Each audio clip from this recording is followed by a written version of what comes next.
Hola, buen domingo, ¿cómo estás? ¿Cómo estás?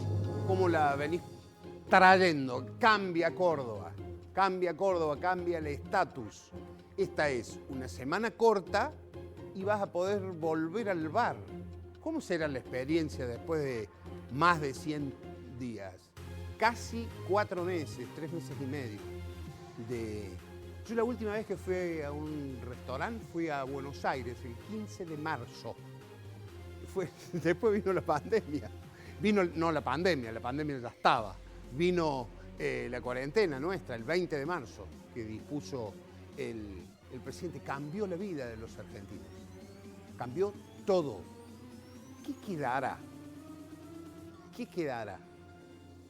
¿Seremos responsables y bancaremos algunas cosas de las que se han modificado en estos 3, 4 meses?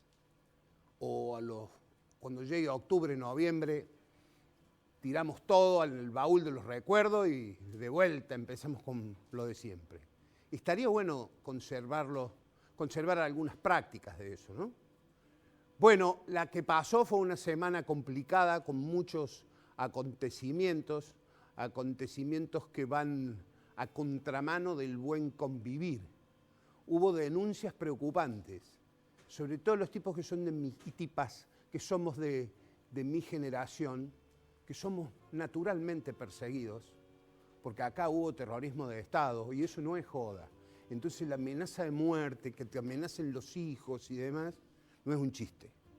Es una cosa que duele, que complica, que te trae fantasmas. Y lo que sufrió Daniel Pacerini y Verónica Bruera, que no tengo los detalles finos del caso de la funcionaria municipal, sí de Daniel Pacerini, el viceintendente, son cosas que te duelen y que te hacen pensar mucho. Entonces, eso te saca de eje, ¿no? Bueno, hoy tenemos un lindo programa. Vamos a hablar mucho de la ciudad de Córdoba, de la Córdoba de hoy y de la que viene. Estamos con la secretaria de Planeamiento de la Municipalidad de Córdoba, Alejandra Torres. Hola, Ale, muchas gracias por estar. Muchas gracias. Y estamos con el concejal Juan Pablo Quinteros, también a quien le agradecemos. Gracias, Juan Pablo, muchas gracias. Gracias por la invitación. Y desde Buenos Aires lo tenemos vía Zoom a un amigo que es secretario de redacción del Diario de la Nación, a Sergio Supo, para hablar un poco de la actualidad nacional, que también es, yo diría, vibrante. Y creo que lo tengo a Sergio ya en vía Zoom, ¿verdad? ¿Lo tengo a Sergio? Hola Sergio, buen día, ¿cómo estás? Buenas noches, ¿cómo estás? Hola, ¿cómo te va, Eduardo? Buenas noches, ¿cómo te va? Muy bien. Bueno, vivimos, días complicados, duros. Es distinta la realidad de la cuarentena en Buenos Aires a la de la provincia de Córdoba, que nosotros estamos en otra sintonía, digamos, lo nuestro es mucho más leve, sí debemos ser responsables, pero en Buenos Aires se vive con angustia, ¿no?, en estos días. Bueno, claramente a medida que ha pasado el tiempo, especialmente yo te diría de un mes a esta parte, las realidades del país se han ido diferenciando notablemente. Bueno, como vos sabés, como todos sabemos, la pandemia y la cantidad de casos se han concentrado básicamente en el área metropolitana, un área que concentra entre la ciudad de Buenos Aires y el conurbano bonaerense unos casi 20, 25 millones de personas aproximadamente. Es ahí donde está precisamente el problema, es ahí donde se observa el riesgo de que se sature el sistema sanitario, particularmente el de la provincia de Buenos Aires. En los últimos días hemos visto cómo en la ciudad de Buenos Aires tendieron a mesetarse los casos, y mientras que en la provincia de Buenos Aires comenzaron a subir y a diferenciarse. Ya prácticamente en los últimos 4 o 5 registros duplican los casos en la provincia de Buenos Aires, en el conurbano bonaerense, con la ciudad de Buenos Aires. Y esto también tiene una explicación por la cantidad de gente que vive en el conurbano bonaerense en relación a la población de la ciudad de Buenos Aires, que es parecida al total de la provincia de Córdoba, algo más de 3 millones de habitantes. Pero claramente el endurecimiento de la cuarentena hasta el 17 de julio ha caído aquí en el AMBA, como se llama ahora, el área metropolitana,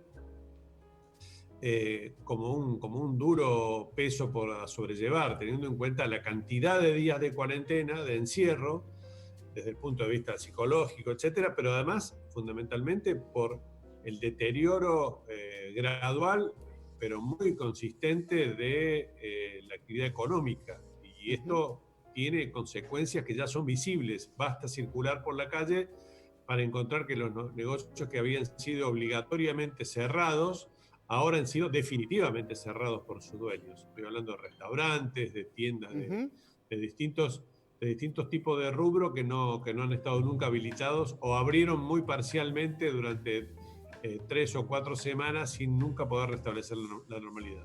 Tenemos los dos una marca común que la vamos a recordar siempre o durante mucho tiempo, que es haber ido a cenar juntos en Buenos Aires el 15 de marzo, el último día que yo comía afuera de mi casa. Así porque es. después Creo no que se yo pudo. también. Bueno, ahora acá vuelven el martes próximo los restaurantes.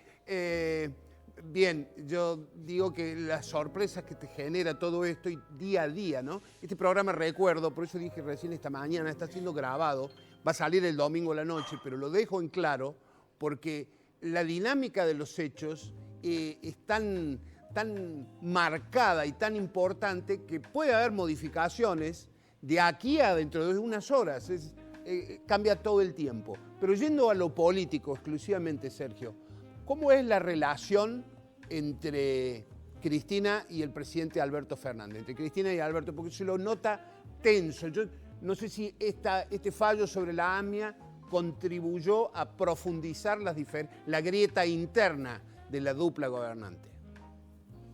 Bueno, a ver, me parece que a medida que ha avanzado el tiempo queda cada vez más claro que quien tiene el verdadero poder y lo ejerce es Cristina y que Alberto, digamos, administra áreas o sectores bajo la supervisión de Cristina y ella, en todo caso, toma el control o toma decisiones de fondo aún sobre algunas de esas cuestiones.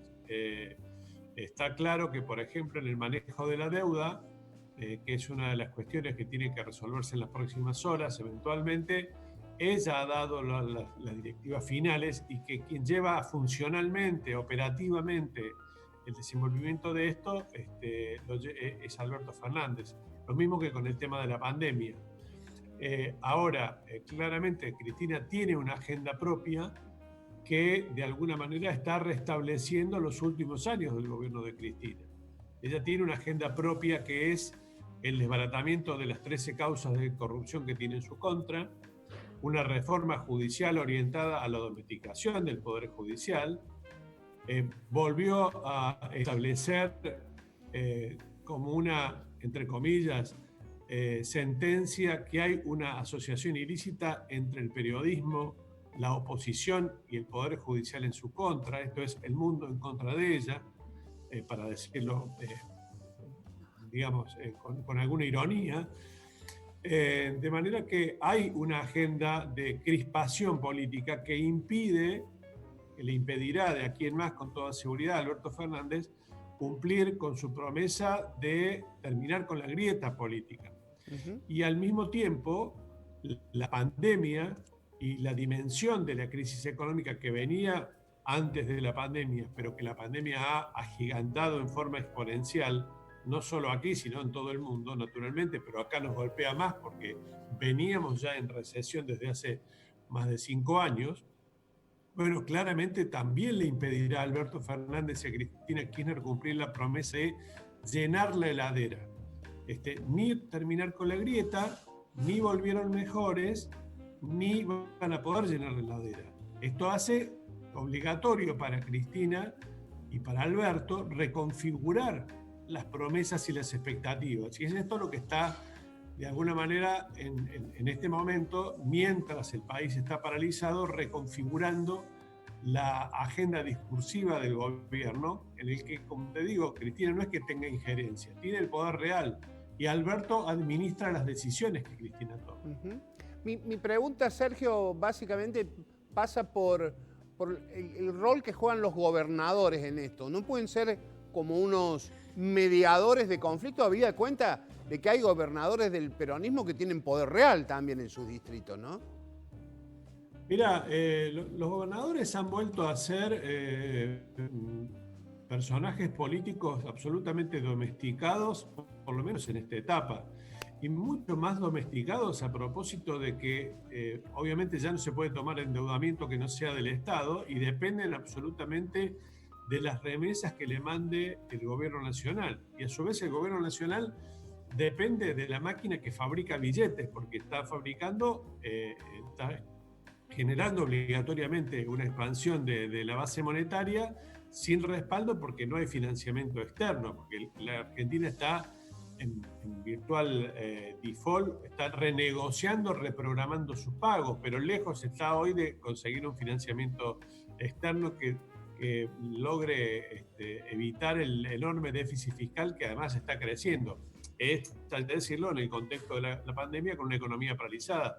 De manera que la domesticación de los gobernadores, algunos por afinidad con el propio kirchnerismo, otros por conveniencia, es un dato político que ha convertido a los gobernadores en personajes mucho menos relevantes de lo que eran en la gestión de Macri, cuando tenían sobre todo los gobernadores peronistas, tenían un poder de negociación a partir de sus votos en el Congreso, que les garantizaba que Macri permanentemente, a través de su ministro Frigerio y a través de Monzón, negociara fondos para las provincias a cambio de leyes que el gobierno anterior necesitaba. Esto no ocurre, salvo, quizá con la excepción, el único caso, la expropiación de Vicentín, donde algunos gobernadores hicieron llegar que no estaban dispuestos a ceder sus votos, o al menos no estaban dispuestos a dar el quórum. Pero es un hecho por ahora, yo te diría, un hecho entre tantos. El resto, el gobierno tiene mayorías garantizadas sin demasiada negociación a la vista. Bien, Sergio, sabemos que estás con la agenda complicada, así que ya te libero, nos tenemos que ir a un breve corte. Desde ya, muchísimas gracias por tu participación en este programa y por tu predisposición, como siempre, con nosotros ahora en el Canal 10. Te dejo un fuerte abrazo y de vuelta, muchas gracias. Gracias a vos, Eduardo, te mando un gran abrazo. La verdad que tengo una muy sana envidia de la etapa en la que están comenzando ahora para poder regresar paulatinamente a una vida normal, que aquí en Buenos Aires tardará todavía en resolverse unas cuantas semanas más. Esperemos que sean solamente unas cuantas semanas. Para tu profunda envidia, poco sana, como debe corresponder en estos casos, te digo que vuelve la mesa de los jueves, el próximo jueves. Y bueno, aunque sea feriado. Ya vuelve. Sana envidia. Manden fotos. Sí, por supuesto. Abrazo grande. Te dejo un gran abrazo. Abrazo grande. Bien, gente, nos vamos a la primera pausa y sí, charlamos con Alejandra y Juan Pablo en el nuevo bloque.